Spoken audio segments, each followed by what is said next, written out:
Hello friends, চলে এসেছি কিন্তু একটা নতুন ব্লগ নিয়ে। আর এই ব্লগটা কিন্তু আমি পার্ট দুই মানে দুটো পার্টে দেবো।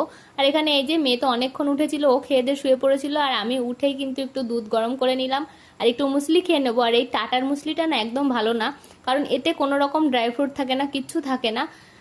তো এর থেকে না ওই কেলক্সেরটা ভালো, তো কেলক্সেরটাই আনা হয়, এটা ভুল করে মানে আনা হয়ে গেছে। তো যাই হোক, খেয়ে তো নিতে হবে। তো আমি এখানে এই যে ভিজিয়ে রেখে ঘরে চলে আসলাম একটু কাজের জন্য, ওটা ঠান্ডা হতে হতে আমার অনেকটা কাজ এগিয়ে যাবে। তো আর এত ঘর কেন গোছাচ্ছি তার জন্য কিন্তু এর পার্ট টু দেখতে হবে, হ্যাঁ।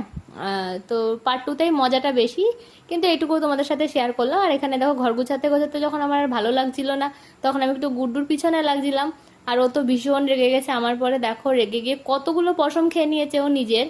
মানে বোকা কত রকমের হয়, হ্যাঁ, ও আমাকে না কামড়ে নিজেকেই কামড়েছে। আর তারপর তো আমার মেয়ে এই যে ঘুম থেকে উঠে গেল, গিয়ে ও আমাকে একটু হেল্প করে দিচ্ছিল। তারপরে আমি নিজেও তাড়াতাড়ি করে ঘর বাড়ি গুছিয়ে নিলাম, নিচে তো ঠাম্মারা চলে এসেছিল। সেটার জন্য কিন্তু সত্যিই পার্ট টু দেখতে হবে, হ্যাঁ। তো ta ta, bye bye and take care. ভালো লাগলে অবশ্যই লাইক কমেন্ট শেয়ার করো।